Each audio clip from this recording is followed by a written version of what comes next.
안녕하십니까. 오늘은 식품위생학 제 37강이죠.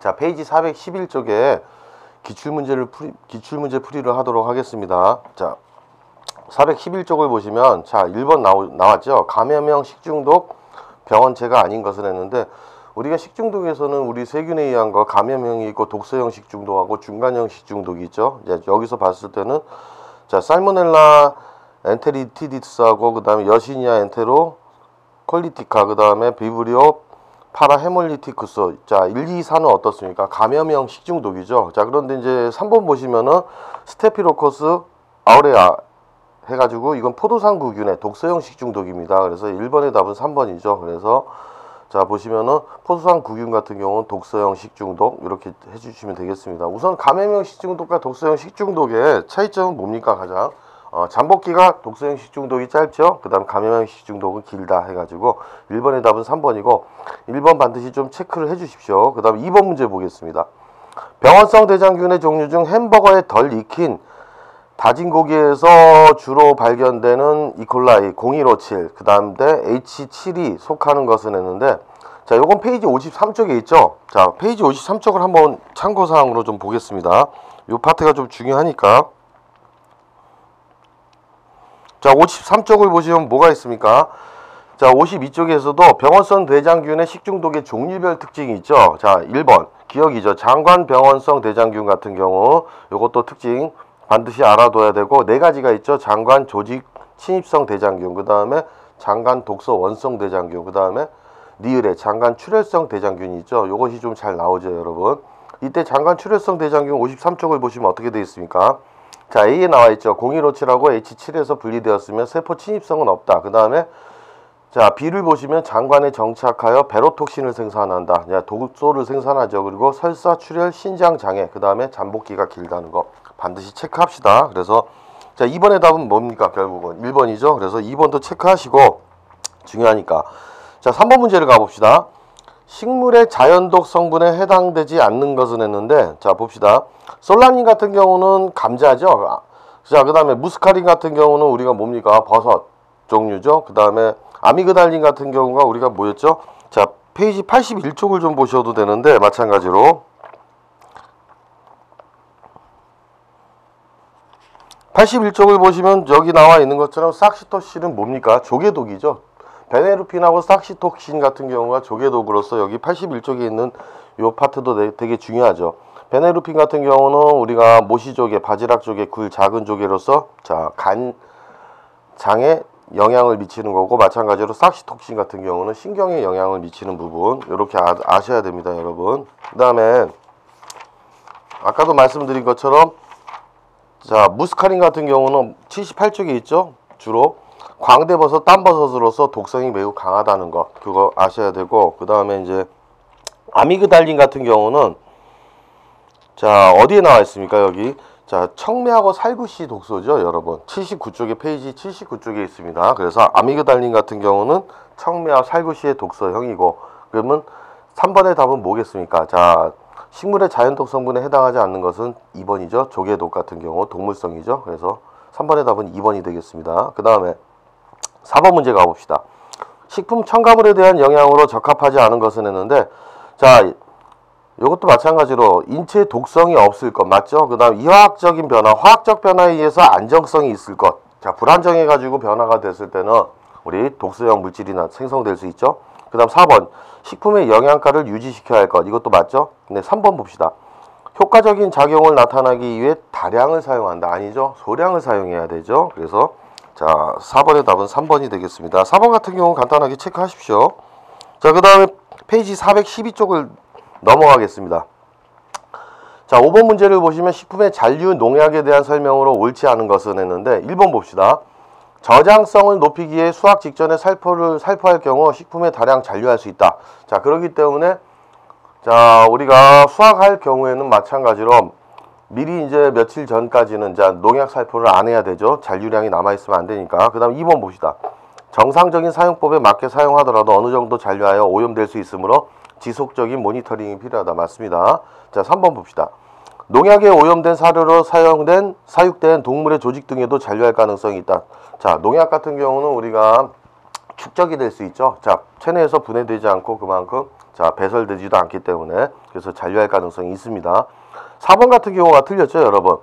유기염소제는 체내 축적성은 약하나 급성 독성을 일으킨다. 아니죠, 여러분. 유기염소제 같은 경우는 체내 축적성이 강합니다. 그래서 체내에서 분해 배설되지 않고 오랫동안 남아있으면서 만성 독성을 일으키죠. 자, 유기인제 봅시다. 유기인제는 체내 지방층의 잔류성이 강하면 오히려 이거는 유기인제 같은 경우는 체내 지방층의 잔류성이 낮습니다. 그리고 만성 중독이 아니고 급성 중독이죠. 유기인제가 유기염소제보다는 독성이 강하지만은 잔류성이 낮기 때문에 급성 중독을 일으킨다. 이렇게 보셔야 됩니다, 여러분. 이거와 관련된 내용은 페이지 70쪽 이렇게 보시면 되고, 그 다음에 311쪽에도 있죠. 주로 이제 311쪽보다는 70쪽에 있는 부분이 중요하죠, 여러분.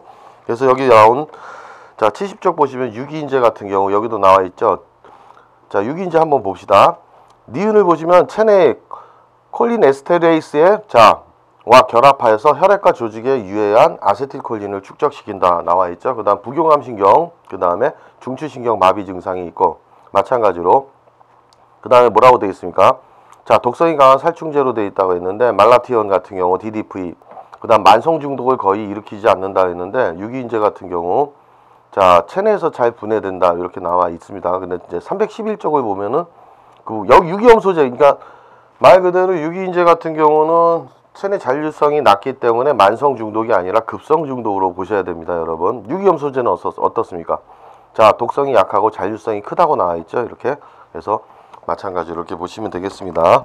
자, 그러면은 5번의 답은 4번이겠죠. 5번도 체크해 주십시오. 그 다음에 6번 봅시다, 여러분. 리스테리아균 식중독에 관한 설명으로 옳지 않은 것은 했는데, 자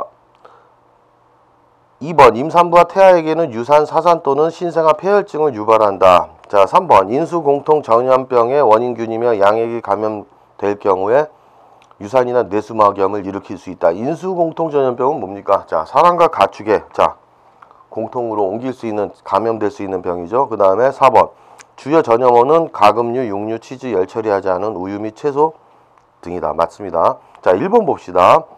1번이 답이 되겠는데, 그람 양성의 통성 형기성 균으로, 여기까지 맞죠?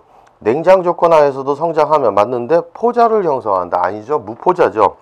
포자를 형성하면 내열성이 열에 강한데 무포자를 형성하기 때문에 열에는 약합니다. 그래서 이것이 틀렸죠. 포자 형성이 틀렸습니다, 여러분. 그래서 6번의 답은 1번이 되겠죠. 자, 페이지 412쪽에 7번 문제를 보시면 식품 위해 요소 중점 관리 기준과 관련된 용어의 설명으로 옳지 않은 것은 하고 나왔죠. 이 문제는 잘 출제되니까 우리 체크합시다, 여러분.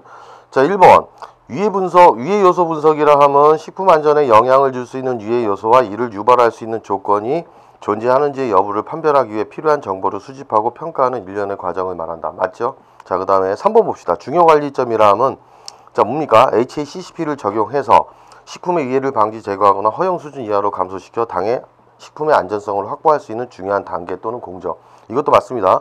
자, 4번 같은 경우도 맞죠. 개선 조치라 하는 것은 모니터링 결과 중요 관리점의 한계 기준을 이탈할 경우에 취하는 일련의 조치. 이것도 맞죠, 여러분. 2번을 보시면은 뭐가 틀렸습니까? 자, 모니터링이라 하면은 중요 관리점에서 위해 요소 관리가 허용 범위 이내로 충분히 이루어지고 있는지 여부를 판단할 수 있는 기준이나 기준치. 이 내용은 뭐에 대한 얘기입니까? 한계 기준 설정이죠. 모니터링 이전에 한계 기준 설정입니다. 자, 모니터링 같은 경우는 어떤 내용이죠? 공정의 한계 기준을 벗어나지 않고 안정적으로 운영 관리되도록 수행하는 관찰, 행동, 이런 것을 얘기합니다, 여러분. 그래서 7번의 답은 2번이 되겠습니다. 자, 그 다음 8번 문제 봅시다. 식품에서 곰팡이에 관한 설명으로 옳지 않은 것은 했는데, 자, 곰팡이는 산성 영역에서도 증식이 잘 되므로 pH가 낮은 과실류의 부패를 야기시킨다. 맞죠? 세균과 다르게 세균 같은 경우는 pH가 높은 곳에서 증식하고 수분 활성도가 높은 것, 식품의 수분 함량이 많아야 증식하지만 곰팡이 같은 경우는 자, 세균과 반대로 수분 활성이 수분이 함량이 적은 데서도 우리가 증식을 잘하죠. 2번 당장 염장 제품에서는 수분 활성이 낮아 세균보다 곰팡이가 증식할 수 있다. 이것도 맞습니다, 여러분. 자, 4번 식품을 건조시키면 세균, 효모, 곰팡이 순으로 생육하기 어려워진다. 맞죠? 그러니까 가장 먼저 수분 함량이 많은 곳에서 증식하는 게 세균이죠. 자, 그 다음에 효모, 곰팡이 순으로 생육하기 어려워진다. 이것도 맞죠? 3번 봅시다. 곰팡이는 산소가 없는 진공 포장 식품에서도 증식할 수 있다. 요것이 틀렸죠, 여러분. 그래서 8번의 답은 3번이 되겠습니다, 여러분. 자, 그 다음 9번 문제 봅시다. 413쪽에 보시면은, 자, 식품 오염의 지표 미생물로 사용되고 있는 대장균군에 포함되지 않는 것은 했는데, 자, 요거 같은 경우는 어디? 요 내용은 페이지 29쪽에 있죠. 우선 답은 1번이죠. 엔테로코커스 같은 경우는 대장균군에 속하지 않고 장구균에 속하죠, 여러분. 그 다음에 나머지 2, 3, 4 같은 경우는 시트로박터나 엔테로박터 마찬가지로 클레비시엘라 이런 것들은 자 대장균군에 속하는 겁니다. 자, 지표 오염 미생물이죠, 여러분. 그래서 페이지 29쪽을 다시 한 번만 살펴보겠습니다. 중요하니까. 자, 29쪽을 보시면 이렇게 나와 있죠, 여러분. 자, 대장균군 해가지고 우리가 자, 시트로박터, 엔테로박터 이런 것들이 나와 있고 분변 대장균, 그 다음에 장구균 이렇게 나와 있습니다. 그래서 요 내용들이 중요하니까 반드시 체크하시고 복습을 하시기 바랍니다, 여러분. 자, 그렇게 나와 있는 거. 그래서 지금 413쪽에 있는 9번 문제도 체크를 하시고 그 다음 10번 문제 들어가겠습니다. 식품위생법상 식품의약품 안전청의 영어 허가가 필요한 것은 했는데 그건 앞장에 우리 1장에 나오죠. 거기를 한번 보시면 되고 그러면 식품위생법에도 있습니다, 여러분. 그 식품위생법 같은 경우는 여러분이 반드시 몇 번은 읽어보시고 가셔야 됩니다. 자, 이랬을 때 영어 허가가 필요한 것은 식품조사 처리업이죠. 그래서 답은 4번이 되겠습니다. 자, 그 다음에 11번 문제를 보시면 그람 양성의 절대 형기성 간균으로 신경장애의 증상을 나타내는 신경독을 얘기하는 것이죠. 식중독균은 했을 때 자, 이건 2번이죠. 2번 클로스트리디움 그 다음에 보톨리늄 해가지고 우리가 2번이 되겠습니다. 자, 그 다음에 이것도 중요하니까 11번도 체크하십시오, 여러분. 12번 문제 봅시다. 식품 첨가물 중에서 보존료에 관한 설명으로, 보존료 하면 방부제죠. 자, 옳지 않은 것은 했는데 이거와 관련된 내용은 페이지 240쪽에 있습니다, 여러분. 자, 2번 소르빈산은 치즈 및 식육 가공품에 사용 가능하다. 맞죠? 그 다음에 3번 안식향산은 과일, 채소, 음료 및 탄산음료에 사용 가능하다. 맞습니다. 4번 프로피온산도 빵 및 케이크류에 사용 가능하다. 맞죠? 자, 1번이죠. 데히드로초산 같은 경우는 뭡니까? 장류 및 소스류에 사용 가능한 게 아니라 치즈나 버터, 마가린, 우리 유지 가공 식품에 사용 가능하죠. 그래서 바꿉시다, 여러분. 데히드로초산 같은 경우는 치즈나 버터, 마가린 같은 유지 가공 식품에 사용이 가능하다 해서 12번의 답은 1번이고 요것 같은 경우도 이제 페이지 240쪽을 참고하시면 되겠습니다, 여러분. 13번 문제 가보겠습니다. 환경오염 물질인 유해 중금속에 관한 설명으로 옳지 않은 것은 있는데 자, 1번 납은 대부분 만성 중독을 일으킨다. 맞죠? 그 다음에 2번 미나마타병이라는 건 수은 중독에 의한 것이죠. 일본의 미나마타현에서 처음 발생해서 미나마타병이라고 합니다. 뭐 신경계에 영향을 미치죠, 여러분. 3번 이따이 병은 카드뮴 중독에 의한 것이다. 그래가지고 신장장애를 일으키고 우리가 골연화증을 일으키죠. 그래서 이따이가 일본말로는 아프다 하는 병이죠. 그래서 이것도 맞습니다. 자, 4번 같은 경우가 틀렸죠. 무기수은은 유기수은보다 독성이 강하다 했는데 오히려 유기수은이 독성이 강하죠. 그리고 또 하나 수은 같은 경우는 유일하게 상온 25도씨에서 액체 상태로 존재하기 때문에 이게 증발을 하면서 우리가 호흡기로도 우리가 들어갈 수 있습니다, 여러분. 흡수될 수 있기 때문에. 그래서 13번의 답은 4번이 되겠습니다. 그 다음에 14번 문제 가보겠습니다. 갈변 및 착색 방지 목적으로 건조 과일 등에 사용되고 있지만 천식 환자에게 그 독성이 문제가 될 수 있어 우리나라 경우 절단된 과체류에서는 자 사용을 금지하는 것. 그러니까 과일을 잘랐을 때 그쵸? 거기에서 사용을 금지하는 것은 우리가 2번 아황산염입니다. 그래서 14번의 답은 2번이 되겠습니다. 자, 그 다음에 414쪽 보시겠습니다, 여러분. 자, 15번 문제를 보시면은 식품의 신선도 및 부패의 화학적 판정에 있어 일반적인 지표물질과 관련이 없는 것을 했는데 자, 이거 중요하죠, 여러분. 15번 체크하시고 이거와 관련된 내용은 우리가 페이지 273쪽하고 274쪽에 있습니다. 한번 살펴보겠습니다. 자, 페이지 273쪽을 펴보시면은 자, 식품의 초기 부패 판정이 나와 있죠. 이거 굉장히 중요하죠, 여러분. 자, 이렇게 보시면 되고 쭉 갖는 검사 있고 그 다음에 냄새의 발생. 보통 냄새 같은 경우 암모니아나 아민, 산패한 냄새, 알코올 냄새 이런 것들이죠. 그 다음에 일반 세균수는 그람당 초기 부패 판정입니다. 10의 7승에서 10의 8승 정도. 그 다음에 여기 시옷에 나와 있죠. 휘발성 연기질소에 의해서도 우리가 이루어질 수 있다. 보통 자 30에서 41대 초기 부패라고 얘기합니다. 그리고 50mg 이거나 또는 50%가 됐을 때는 부패 어육이라고 얘기할 수 있죠. 그 다음에 이제 274쪽 가시면은 거기에도 나와 있죠. 트리메틸아민 해가지고 요거 자체도 우리가 부패 오염 지표 물질이죠. 그래서 4에서 6mg, 그 다음 히스타민 같은 경우 알러지성 유발 물질 이런 것들이 있습니다. 그래서 반드시 체크하시고, 자 그렇다면 여기에서 답은 몇 번이겠습니까? 1번이다. TMA죠. 트리메틸아민. 그 다음에 휘발성 연기질소 이노신 같은 경우 우리가 지표물질과 관련이 있습니다. 여러분 화학적 판정에 의해서 부패. 자 근데 4번이죠. 아크릴 아마이드 같은 경우는 우리가 환경호르몬 쪽으로 가는 거죠. 그래서 15번의 답은 4번이 되겠습니다. 그 다음 16번 문제 가봅시다.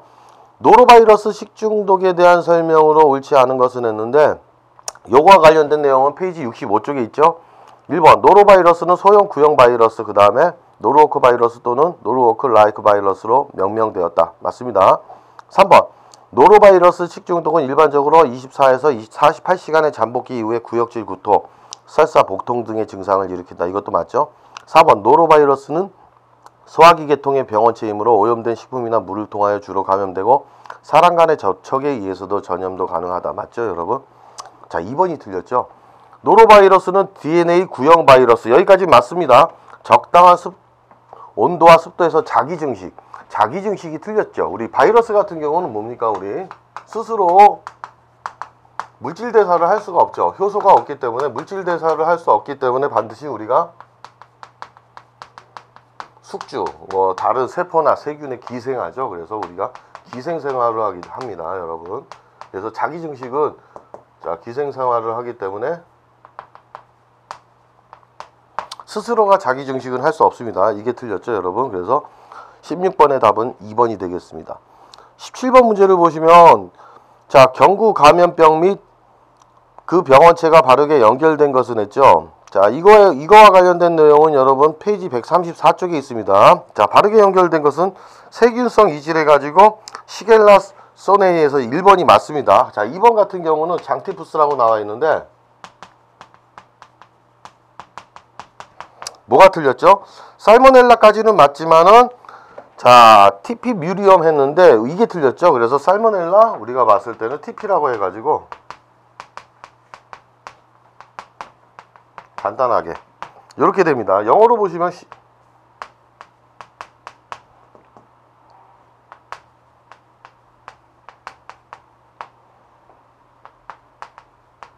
이렇게 돼 있죠. 그래서 요 부분이 우리가 틀렸죠. 콜레라 같은 경우는 어떻게 됩니까, 여러분? 어떤 균에 의한 감염이죠? 비브리오까지는 맞죠. 근데 블리니 피커스라고 했는데 그게 아니라 마찬가지로 비브리오 콜레라죠, 여러분. 그래서 우리가 이게 여기까지는 맞는데 콜레라 같은 경우는 맞는데 뭐가 틀렸냐면은 요거죠. CH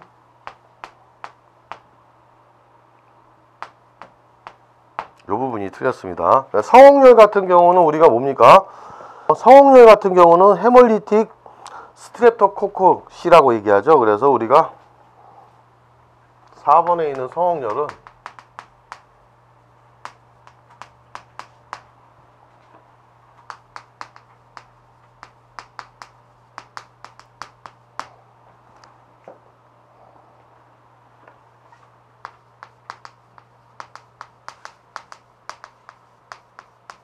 이렇게 되죠. 자, 요것이 틀렸습니다, 여러분. 자, 이렇게 바꾸시면 되고 18번 문제 가봅시다. 페니실륨속 곰팡이 독이죠. 페니실륨속이 생산하는 독소로서 사과 주스에 잔류 기준이 되어 있는 것은 했을 때 우리는 이게 뭡니까? 자, 파툴린이죠. 그래서 파툴린 같은 경우는 주로 신경독입니다. 이거와 관련된 내용은 83쪽하고 84쪽에 있으니까 한번 살펴보시면 되고, 그래서 18번의 답은 4번이 되겠습니다. 그 다음에 살균력과 침투성이 우수하여 플라스틱 및 의료기구에 사용되는 멸균용 가스제 같은 경우는 우리가 소독과 살균에 나와 있죠. 그래서 19번의 답은 3번이 되겠습니다. 그 다음 20번 문제 보겠습니다. 인수공통 감염병과 관련이 없는 것은 했는데 결핵, 브루셀라, 프레온. 자, 광우병이죠, 여러분. 1, 2, 4는 다 인수공통 감염병과 관련이 있습니다. 베네루피는 뭡니까? 식중독이죠, 조개독으로서. 자, 간장독이라고 얘기하죠, 일명. 그래서 20번의 답은 3번이 되겠습니다. 20번 같은 경우도 체크해 주십시오, 여러분. 자, 이렇게 해서 요 기출문제를 마치고 그 다음 416쪽 보겠습니다.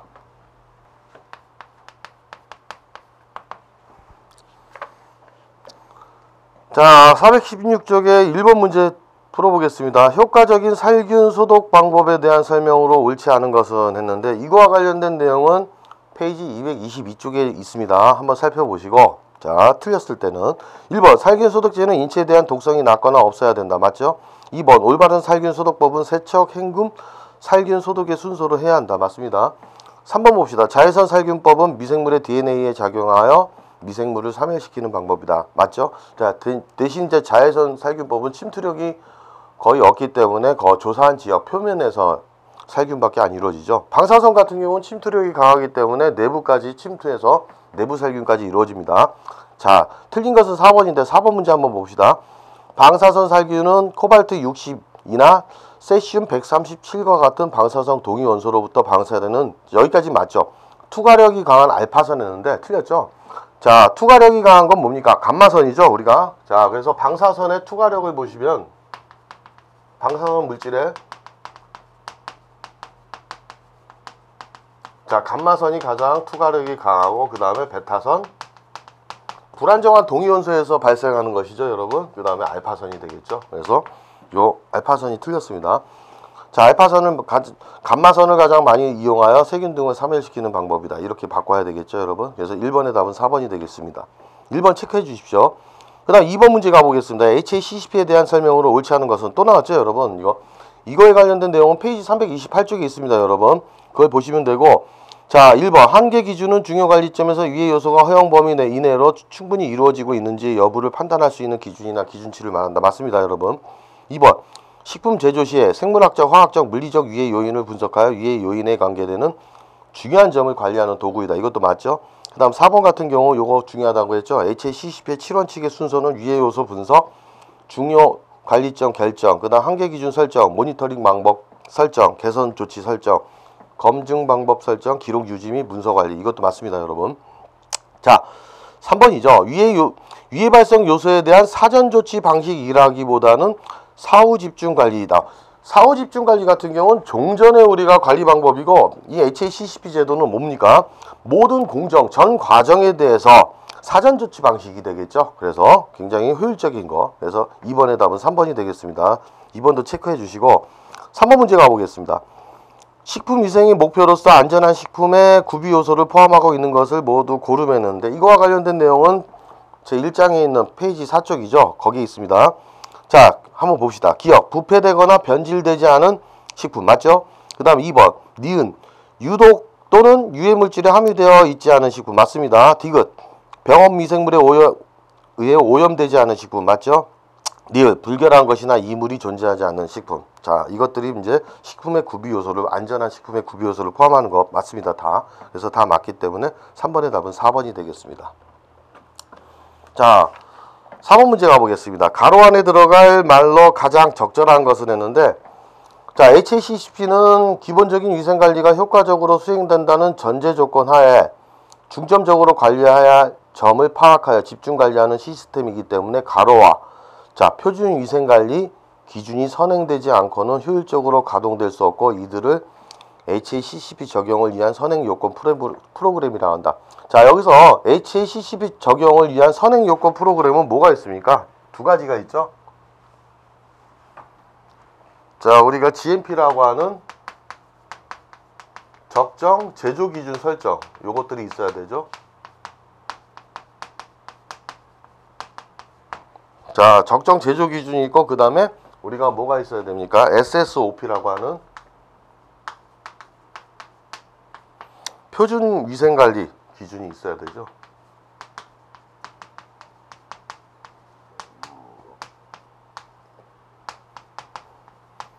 이러한 두 가지 기준이 마련된 전제 하에 우리가 이제 HACCP 제도가 시행됩니다. 그래서 이거와 관련된 내용은, 이 내용은 중요하기 때문에 한번 살펴보겠습니다. 그래서 4번 체크하시고, 이거 관련된 내용은 페이지 330쪽에 있죠, 여러분. 자, 330쪽을 보시면, 자, 2번에 나와 있죠, 여러분. HACCP 지원 프로그램 했는데, 자, 여기 읽어봅시다. HACCP 시스템이 효과적으로 실행하기 위해 식품을 위생적으로 생산할 수 있는 시설 및 설비, 그 다음 즉 GMP가 뭡니까? 적정 제조 기준이죠. 적정 제조 기준 여건하에 SSOP를 준수해야 된다. SSOP가 뭐였죠? 표준위생관리 기준이죠. 그래서 표준위생관리 기준을 준수해야 된다. 반드시 요 조건 전제하에 우리가 이제 HACCP 관리제도가 필요한 겁니다. 자, 다시 417쪽을 보시면 여러분 5번 문제 가봅시다. 물의 염소 소독 시 물속의 유기물질과 염소가 반응해서 자 생성되는 발암물질은, 우리가 지금까지 이제 수돗물 같은 경우 우리나라는 보통 수돗물 정수 소독 시 이제 유럽 같은 경우는 오존으로 소독을 하지만 우리나라는 염소로 소독을 했었죠. 자, 그것을 바꾼다고 하는데, 이때 이제 문제가 되는 게 뭡니까? 냄새가 나고 발암성 물질이죠. 트리할로메탄이라는 발암성 물질이 유발됩니다, 여러분. 그래서 5번의 답은 3번이 되겠습니다. 그거에 관련된 거는 페이지 310쪽에 있으니까 한번 찾아보시면 되고, 그래서 5번의 답은 3번이고, 자, 6번 문제 가보겠습니다. 식중독을 일으키는 자연 독소로서 어류, 폐류 등과 같은 해산물로부터 검출되지 않는 자연 독소는 했는데, 자, 1번 사키톡신은 자, 조개독이죠. 큰 조개류에 있는 건데 신경독을 유발합니다, 여러분. 그 다음에 시기화톡신 같은 경우는 이게 뭡니까? 열대 산호초 주변에 있는 독어를 섭취시죠. 그래서 자, 이것도 마찬가지로 자, 어패류 중에서 자, 독어를 섭취시 이렇게 됩니다. 4번 같은 경우 베네루핀인데 뭐 작은 조개류 같은 경우죠. 모시조개나 이런 것들. 자, 이거 그 간장 독소라고 하죠. 간에 영향을 주는. 그래서 1, 2, 4 같은 경우는 지금 어패류에 의한 독 성분이고, 3번 시키톡신은 뭡니까? 독미나리죠, 보통. 독미나리에 의한 독성분입니다. 그래서 6번의 답은 3번이 되겠습니다. 요거 같은 경우도 체크하십시오, 여러분. 자, 7번 문제 가보겠습니다. 충분히 가열하여 섭취하지 않을 경우에 인체에 감염될 수 있는 기생충들에 대한 설명으로 옳지 않은 것은 했는데, 자, 이거와 관련된 내용은 여러분 페이지 178쪽에 있으니까 반드시 그 표를 참조하시면 됩니다, 여러분. 자, 1번 돼지고기를 충분히 가열하지 않고 섭취할 경우 유구조충이나 선모충에 감염될 수 있다. 맞죠, 여러분? 그래서 우리가 돼지가 중간 숙주가 되는 유구조충, 선모충 맞습니다. 2번 분변에 오염된 채소를 생식함으로 채소에 의한 거는 회축 맞죠? 감염될 수 있다. 4번 봅시다. 어패류를 생식할 경우 간디스토마, 아니사키스, 요코가와 흡증 등에 감염될 수 있다. 어패류에 존재하는 기생충 맞죠, 여러분? 3번이 틀렸죠, 여러분? 자, 쇠고기를 충분히 가열하지 않고 섭취할 경우 유구각구충이 아니라 쇠고기에 의한 감염은 뭡니까? 무구조충이죠. 그래서 3번 같은 경우는 소에 의해 소의 숙주를 가지고 있는 건 무구조충입니다, 일명. 무구조충이고, 이거를 다른 말로는 선모충이라고도 얘기하죠. 길이가 2m에 해당하죠, 여러분. 기생충인데. 자, 이렇게 되는 거고. 그럼 유구각구충은 뭡니까? 자, 어패류에 의한 감염입니다. 이런 유구각구충 같은 경우는 제1 중간숙주가 물벼룩이죠. 그 다음에 2 중간숙주는 메기나 가물치, 뱀장어에 해당합니다, 여러분. 그래서 7번의 답은 3번이 되겠습니다. 요거 같은 경우도 한번 체크하십시오, 여러분. 그 다음에 8번 문제 중요하죠, 여러분. 대장균 검사에 사용되지 않는 배지는 했는데, 정성시험과 정량시험이 있죠, 보통. 정성시험 같은 경우는 뭡니까? 대장균에 오염되는지 감염 여부를 확인하는 것이고, 정량시험이란 건 말 그대로 그 세균수를 측정하는 방법이죠, 여러분. 자, 이때 이제 대장균 검사에는 뭐가 필요합니까? 정성시험에서는 추정시험, 그 다음에 확정시험, 그 다음에 완전시험 해가지고 세 가지가 있죠. 이때 이제 사용할 수 있는 게 LB 배지, BGLB 배지, EMB 배지, 엔도 배지라고, 엔도 배지까지 있습니다. 그럼 뭐가 틀렸습니까, 여러분? 1번이죠. 표준 한천 평판 배지가 틀렸습니다. 자, 이거와 관련된 내용은 페이지 275쪽에 있으니까 다시 한번 확인해 보겠습니다. 275쪽을 보시면, 자, 여기 나와있죠. 대장균군 해가지고 정성시험 했는데 대장균의 유무를 판정한다 나와있죠. 추정시험과 확정시험과 우리가 완전시험으로 되어 있는데, 추정시험에서 보통 LB 배지 같은 경우는 호기성 세균 배양에 사용하는 기본 고체 배지라고 할 수 있죠. 그래서 여기에다가는 이제 질소 공급원, 그 다음에 이스트, 이제 영양 성분을 우리가 공급하고 아가로 우리가 이제 반고체 상태로 만들죠, 여러분. 그 다음에 이제 확정 시험에는 반드시 BGLB 배지, 이 가스 발생 여부를 확인할 수 있는 거고, EMB 배지 같은 경우는 배양, 그 다음에 엔도 배지 같은 경우가 뭡니까, 여러분?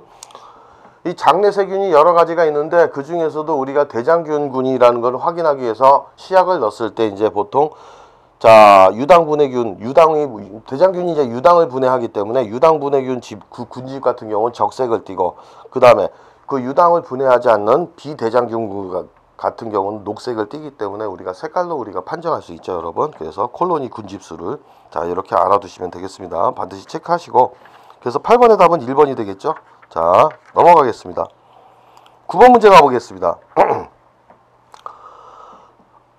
알러지성 식중독과 관련이 큰 세균은 했는데, 자 1번 클로스터리듐 보툴리늄, 그 다음에 2번 바실러스 세레우스, 그 다음에 4번 리스테리아 모노사이토제네시스 해가지고 제니스에 갔는데, 자 1번 같은 경우는 뭡니까? 클로스터리듐 보툴리늄은 자 독소형 식중독이죠. 그 다음에 2번 같은 경우는 우리가 바실러스 세레우스 해가지고 이거는 독소형과 우리가 감염형 중간이라고 하죠. 그래서 생체 내 중간형 식중독이다. 그 다음에 4번 같은 경우는 뭡니까? 리스테리아 모노사이토제네스 해가지고 이건 감염형 식중독에 해당합니다, 여러분.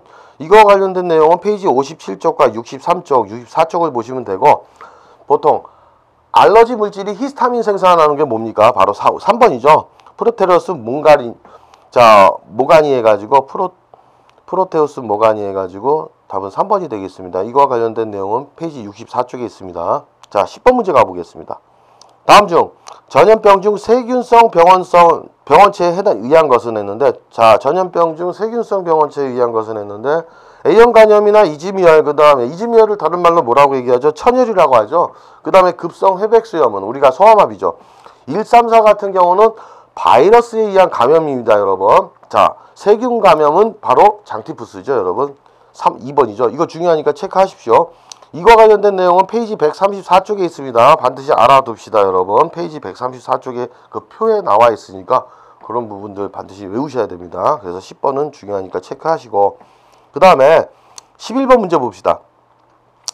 우유의 저온 살균 실시 여부를 알 수 있는 시험법을 했는데, 보통 우리가 이제 저온 살균하지 않으면 포스파타제가 남아있죠. 그래서 페이지 282쪽에 있으니까, 자 저온 살균을 안 했을 때는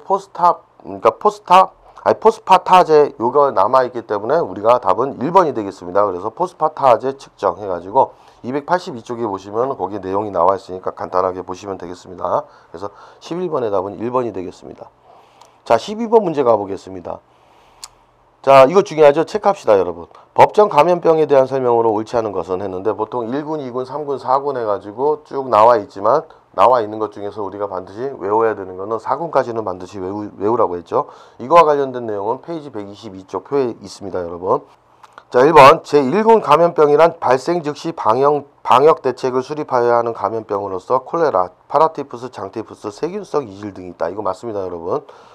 3번 문제 가봅시다. 3번은 자 제3군 감염병이란 지속적으로 그 발생을 감시하고 방역 대책이 필요한 감염병으로 말라리아, 결핵, 성홍열, 레지오넬라증, 그 다음에 비브리오 폐혈증 등이 있다. 이것도 맞죠, 여러분? 4번 4군 감염병이란 감염병 방역 대책을 긴급히 수립하여야 되는 신종 감염병 증후군으로서 자 재출현 감염병 또는 국내 유입이 우려되는 해외 감염병을 말한다. 맞습니다, 여러분. 자 그러면 2번이 틀렸죠. 자 봅시다. 자 2번은 뭡니까? 12번의 2번은 제2군 감염병이랑 발생 빈도가 높아 예방접종을 통해 관리되는 감염병. 여기까지 맞죠? 근데 여기에 해당하는 내용을 봅시다.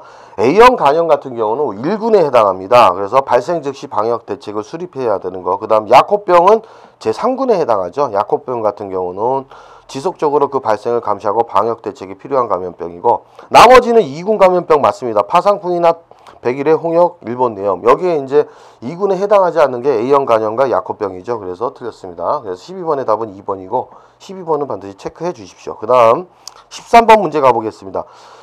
인축 공통 감염병 또는 인수 공통 감염병으로 묶이지 않은 것은 했는데, 자 1번 렙토스피라증이나 결핵, 인수공통 감염병 맞죠? 그 다음에 3번도 야토병, 큐엘 맞습니다. 4번 리스테리아증이나 돈단독 맞죠? 자 3번이죠. 탄저병은 맞는데 성홍열은 경구감염병입니다. 성홍열은. 그래서 이거와 관련된 내용은 페이지 142쪽에 있으니까 그걸 한번 살펴보시면 되겠습니다. 자, 14번 문제 가보겠습니다. 버섯의 독성분은 했는데, 자, 버섯의 독성분 하면은 1번 뮤스카린이죠. 독성이 강한 거. 페이지 78쪽에 있습니다. 자, 2번 같은 경우는 테트로톡신은 보고독이죠. 그 다음에 고시폴 같은 경우는 모카시 면실류죠. 그 다음에 솔라닌은 우리가 감자의 싹, 감자죠. 그 감자색이 녹색을 띌 때. 그래서 자, 14번의 답은 1번이 되겠습니다. 15번 문제 가보겠습니다. 식품 및 환경에 존재하는 내분비장애 물질의 특성이 아닌 것을 했는데, 내분비장애 물질하면 환경 호르몬이라고 하죠, 여러분. 자, 이랬을 때 보시면 1번 봅시다. 환경 호르몬으로 알려진 다이옥신은 쓰레기, 자, 보통 젖은 쓰레기죠.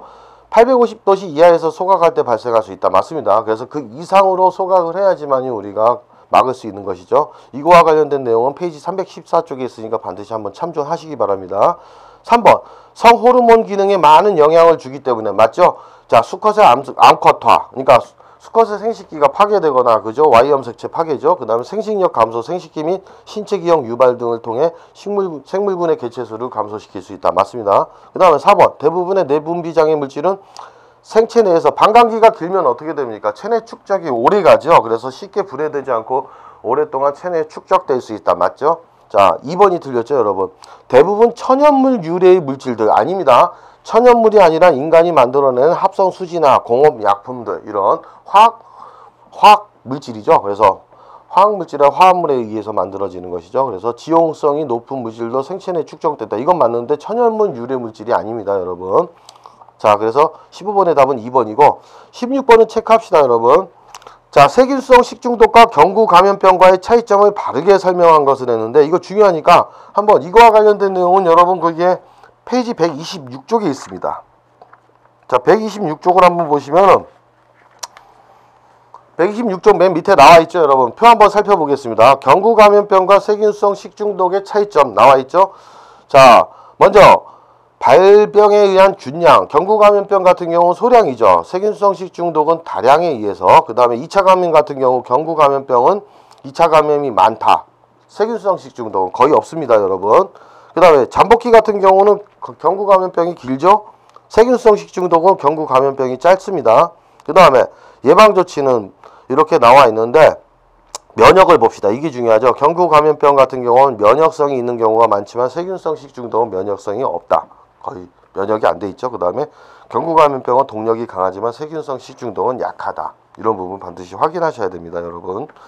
자, 다시 이제 419쪽을 가시면 이제 문제를 풀어보겠습니다. 바르게 설명한 것은 1번이죠, 여러분. 경구 감염병은 소량의 원인균으로 발병되며 세균성 식중독은 다량의 균으로 발병한다. 맞죠? 그리고 2번은 뭐가 틀렸습니까? 세균성 식중독은 발병 후 면역이 생기다. 아니죠. 면역이 안 생기죠. 경구 감염병은 생기지 않는다. 오히려 경구 감염병이 면역이 생기고 식중독은 면역이 생기지 않습니다. 그 다음 3번 문제 가봅시다. 세균성 식중독과 경구 감염병은 2차 감염이 빈번하게 일어난다 했는데, 세균성 식중독 같은 경우는 2차 감염이 없습니다, 여러분.